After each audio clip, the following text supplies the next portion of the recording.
his way, in the most polite way, of telling somebody that they were stupid. Be real firm about it because it was a safety issue a lot of times. He didn't want you to hurt yourself. Just step back and try to figure out what you're doing wrong. Welcome back to another episode of Taking Apart this 1997 triple locked Toyota Land Cruiser. If this is your first time watching, thanks for joining us. If you're a returning viewer, thank you for the support. Make sure you click the subscribe button down below if you want to see more videos in the series as I get them uploaded. And if you want to be notified when the videos get uploaded, make sure to hit that notification bell next to the subscribe button. In the last video, we got a little more work done, removing the heat shields on the exhaust manifolds, some of the nuts and hardware holding the exhaust manifolds on. We got the valve cover off and the gaskets and donuts for the valve cover. And if you remember, I got stuck on some of the nuts on the exhaust manifold to Y-pipe connection. The four nuts, they're there, and there. One of them came off, the rest of them, no matter how much I tried with heat, small impact, a large impact, large breaker bar, they didn't come off. I didn't want to break the studs off in the manifolds, so I applied some PB Blaster penetrating oil, and let them sit for about a day and a half. And now we're gonna go back and see if that helped. I'm gonna spray them one more time with penetrating fluid. You can see some of the staining from the fluid where I did spray it on there. It's got some dark marks on there.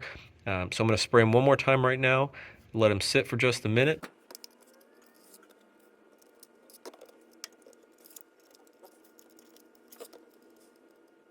So a closed end wrench with a torque multiplier, another wrench attached to the end of it.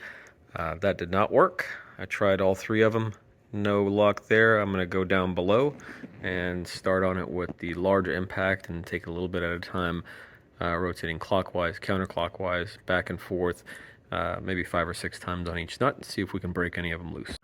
Large impact gun, no luck. And I think part of the problem is that I've got this super long attachment on here, this extension. I don't have a thicker extension, and I think a lot of the torque is being lost because of the length of this guy. So I'm not getting the full 300 and I don't know what it is, 330 foot-pounds or so that this thing's capable of because of this very long, skinny extension along with that deep socket that I have to use to get past the end of the stud.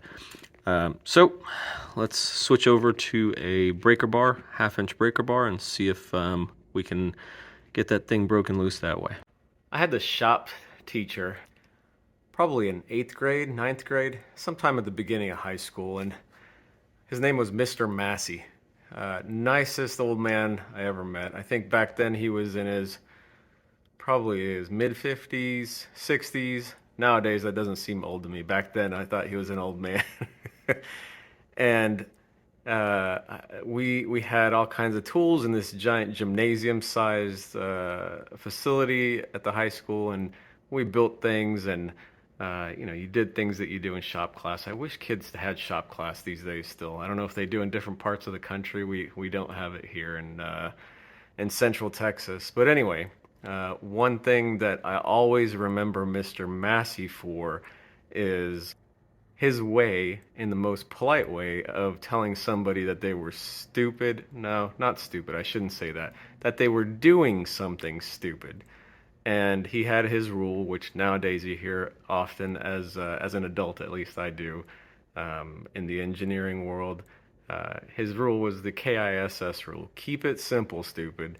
And the first couple times he would tell you, he would be real firm about it because it was a safety issue a lot of times. He didn't want you to hurt yourself with any of the tools, using the wrong tools for the wrong job, etc. But I just remembered him right now as I was getting the breaker bar out, 1/2-inch breaker bar, and then I grabbed the extension and I was like, wait a second, I'm using a 3/8 inch extension, a wobble extension on the end of a large 1/2-inch impact gun.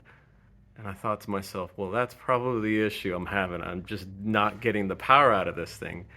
I got the 1/2-inch extension for the impact, put it on there, along with a 1/2-inch impact socket. Boom, right away. All 3 nuts came off. They might have come off yesterday without all that penetrating fluid because it didn't really seem that rusty and the nuts were actually in decent shape. So, KISS. Keep it simple, stupid. Use the right tool for the right job. And sometimes just step back and try to figure out what you're doing wrong. Let's get the two last nuts off of both manifolds. That one is off. You do need to remove a bracket. Let me show you here. So this bracket here is attached to that metal strap, which goes right there, and it has two bolts, one up here and one down there. The bottom one I got from down below, the top one from up above. You need to get those two undone so that that bracket is not holding the Y pipe onto the bell housing of the transmission, and you can wiggle it around and stick a pry bar or something in between the two flange surfaces and pry it down. And then once it's pried down, you should be able to wiggle the exhaust manifold a little bit here and then lift it up, and while you're lifting up, also take it off of the studs on the cylinder head. The gasket's all in one piece. It's a factory gasket, the multi-layer steel gasket, which is good. I don't know if it's original or not. I would guess with this many miles on it, it's probably been replaced at some point. It doesn't look like it's ripped anywhere or leaking anywhere, which is good. I didn't hear an exhaust ticking sound or anything like that when I drove it the few times I did drive it before it got parked here in the garage. Now let's get this one off. If you remember from the last video, there's one nut remaining on this guy. It's way back there, right there. It's difficult to get a tool back there, and because it's difficult, unless this thing was put on an engine stand, which I bet it's not because it looks like a new nut, newer than the rest of them, probably got replaced at some point. It's usually not that tight, which is good and bad. I mean, it's not great because you want that hardware tight to keep things on, but at the same time, makes it easier to get it off. All right, that one is out as well. Not too bad. The gaskets are not in great condition. They were sealing, but the other one seemed okay. This one's got, you can see right there, it's cracked a little bit. So we'll replace these donut gaskets too. Actually, anytime you remove exhaust components, those gaskets are not reusable. They're crush gaskets.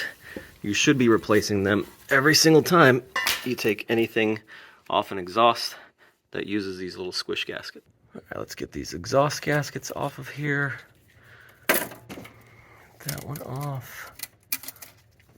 All right. This one looks pretty good too. Yep, I don't see any breakthrough on any portions that should be sealed. All looks good there. All right, let's put these out in the trash. You can reuse these, by the way, if they're in good condition. But they have this little lip here, that's a crush lip, that once it is crushed down to seal the first time, it's not going to seal as good the next time. So you can reuse them. A lot of people do. You should, if it's in your budget, replace them. I'm going to be replacing these. And there's another one of those while I'm in here kind of things. That thing's not leaking. There's no residue around it. There's some oil residue here, but that's from where the valve cover was leaking real bad up there. Should I pull it off, clean it, and reseal it while I'm in here? What do you guys think? Would you pull the cooler off and clean it, scuff it up, make sure it's nice and clean, degreased, reseal it, put it back on, or just leave it? Because it's not leaking. Once get a scrub brush and some simple grease on a lot of this stuff, degreaser, that'll all clean up fine. But this guy, we have easy access to it now. Should I pull it off and reseal it? What do you guys think? So I was looking around to decide what I wanted to take apart next and peeking at the injectors, and look at this. I'm not sure if you see, but see how dry and cracked that grommet is down there? I was telling you before in the last video, they generally are rock hard, and more times than not, they're the original ones and nobody's ever pulled them off. Those definitely need to be replaced. I'm sure all of them are just as bad, if not worse, and when we take them off, they're either going to crumble or they're just going to be rock hard. We'll see when we get to the injectors and pull the fuel rail off and everything. The other thing that a lot of people don't replace, actually most people, especially on these Land Cruisers, don't replace, is the fuel pressure regulator. A fuel pressure regulator is a pretty simple device. You've got high pressure fuel coming from your fuel pump, getting pumped in there. You've got a vacuum line attached to it, and the high pressure fuel comes in the fuel rail, pushes up on it, and then this is the return that goes back to the fuel tank in one form or fashion, and there's a spring in there. So the vacuum line is adding or removing pressure to the diaphragm on top of the spring. The fuel pressure in the line is also pushing on the spring on this side in some way, not a lot. And the spring has a certain load that it is meant to absorb, along with the vacuum that's applied to it, and it's supposed to keep the fuel in the fuel rail at a certain pressure. So what ends up usually happening, especially when you have such a long fuel rail and you've got a regulator just on one end of it and it's not tied to both ends, you end up having lower pressure on this side where it's being released, higher pressure on that end where it's not being released.